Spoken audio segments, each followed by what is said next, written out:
గురజాల నియోజకవర్గంలో 144 సెక్షన్ అమలు చేస్తూ పల్నాడు జిల్లా ఎస్పీ బిందు మాధవ్ ఆదేశాలు జారీ చేశారు. హింసాత్మక ఘటనలు అదుపులోకి తెచ్చేందుకు ఆంధ్రప్రదేశ్ రాష్ట్ర డీజీపీ ఆదేశాల మేరకు 144 సెక్షన్ను అమలులోకి తెచ్చారు. దీంతో దుకాణాలు, వ్యాపార సంస్థలను మూయించారు పోలీసులు. నలుగురు కన్నా జనం ఎక్కువగా గుమికూడొద్దంటూ క్యాన్వాస్ నిర్వహించారు. ఎవరైనా హింసాత్మక ఘటనలకు పాల్పడితే తీవ్రమైన చర్యలు తీసుకుంటామన్నారు.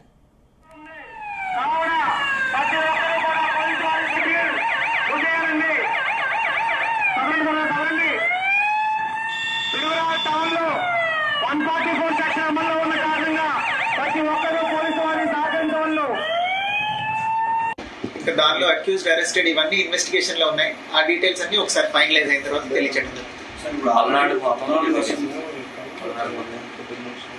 20 కన్నా తక్కువే అనుకుంటా. అందుకే కేసుల నంబర్ అవి ఇప్పుడు ఇన్సిడెంట్ బట్టి జరిగిన ప్రతి ఇన్సిడెంట్ లోనూ కేసు రిజిస్టర్ చేయడం జరిగింది. ఆ వివరాలన్నీ ఒకసారి ఇన్వెస్టిగేషన్ ఫైనలైజ్ అయిన తర్వాత మీకు ఇస్తాం. కొంతమంది పోలీస్ సిబ్బంది మీద వచ్చినటువంటి ఆరోపణలు, కొంతమంది సస్పెండ్ అయ్యారు, కొంతమంది చర్యలు ఇప్పటిదాకా అయితే సార్ 144 సెక్షన్ కి కర్ఫ్యూ లాగా వ్యవహరిస్తుంది సార్.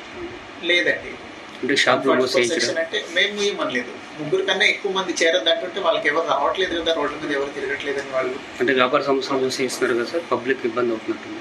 లేదు 144 సెక్షన్ అంటే 144 సెక్షనే.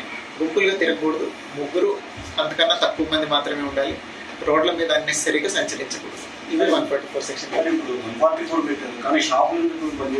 అదే అంటున్నారండి, వాళ్ళు మూసేశారు. సత్యంపల్లిలో ఎక్కడ మూసారు? మాది షాపులు మీయటం అనేది మా పరిధి కాదండి. దానికి నెసరీ ఆర్డర్ ఎవరు ఇచ్చారు.